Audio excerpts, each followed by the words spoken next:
Não sou padre nem pastor, apenas estudo a Bíblia com inteligência artificial para sempre te trazer uma visão imparcial. E aí, tudo bem? Hoje seguiremos aqui com João capítulos 16 ao 21.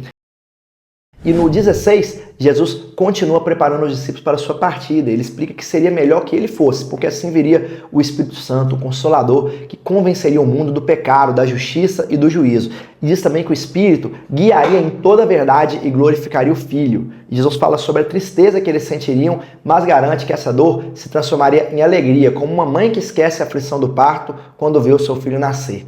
E ele termina com uma das frases ali poderosas, mais poderosas de todo o Evangelho. Fala assim: no mundo tereis aflições, mas tem de bom ânimo, porque eu venci o mundo. E depois a gente tem capítulo 17, com Jesus fazendo uma oração profunda, conhecida como a oração sacerdotal. Ele ora primeiro por si mesmo, depois pelos discípulos e por fim por todos aqueles que nele criam, ou seja, por nós também. E pede ao Pai que os proteja, os santifique, que pudesse ali, para que todos sejam um, como tu, Pai, estás em mim e eu em ti. Essa oração revela o coração de Jesus. Ele não apenas quer seguidores, ele quer filhos que vivam em comunhão, cheios da glória que vem do amor do Pai. Depois a gente tem capítulo 18, onde Jesus é traído por Judas e levado aos sacerdotes e a Pilatos. Pedro segue de longe, com medo o nega 3 vezes, exatamente como o próprio Jesus havia previsto lá atrás. Fala que Pilatos também não encontrou culpa nenhuma nele, mas o povo insistiu para que ele fosse condenado. Jesus o tempo inteiro só em silêncio diante de todas as acusações, demonstrando domínio, demonstrando entrega. Tinha que ser feito. E quando Pilatos pergunta se ele é o rei, ele responde: o meu reino não é desse mundo.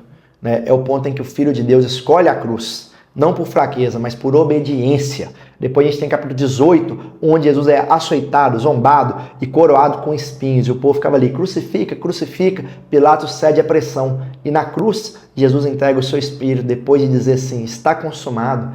Aí fala: o véu do templo se rasga, o que simboliza o fim da separação entre Deus e os homens. Aí fala de José de Arimateia e Nicodemos pedindo o corpo dele, colocando um sepulcro novo. Tudo parecia já acabado, mas o plano divino estava só começando. Aí a gente tem depois o capítulo 20, com Maria Madalena indo ao túmulo, encontrando esse túmulo vazio, chorando, e ao ouvir Jesus chamando o seu nome, ela reconhece que ele estava vivo. E mais tarde ele aparece aos discípulos também e diz: recebam o Espírito Santo. Aí mostra Tomé, que duvidava, pediu para encostar, para tocar nas marcas ali da mão dele. E Jesus o convida a tocar e diz: você crê porque você viu. Bem-aventurados que não viram e creem. E é a confirmação de que a fé verdadeira não depende de ver, não depende. Tem gente que fala assim: se Jesus aparecer para mim, eu vou crer. Se ele falar comigo, não é isso a fé. A fé é ver, é crer sem ver. No capítulo 21, Jesus aparece novamente aos discípulos que estavam pescando no mar, e eles passam a noite sem pegar nada, mas ao seguir a instrução de Jesus, a rede se enche de peixes. E na praia, ele prepara um café da manhã e restaura Pedro, perguntando 3 vezes, assim como Pedro negou 3 vezes, ele pergunta 3 vezes: você me ama, Pedro? E aí Pedro responde: não, amo, Senhor. E depois da 3ª vez, Pedro fica triste, que fala na Bíblia, e no final ele fala: apacenta as minhas ovelhas, Pedro. É o fechamento perfeito.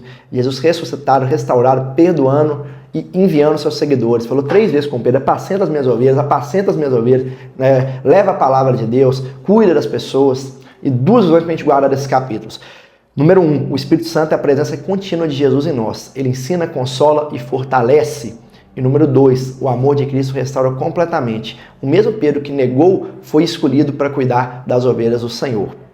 Senhor, eu quero orar agora por cada um aqui. Senhor, que o Teu Espírito possa viver em nós, Pai.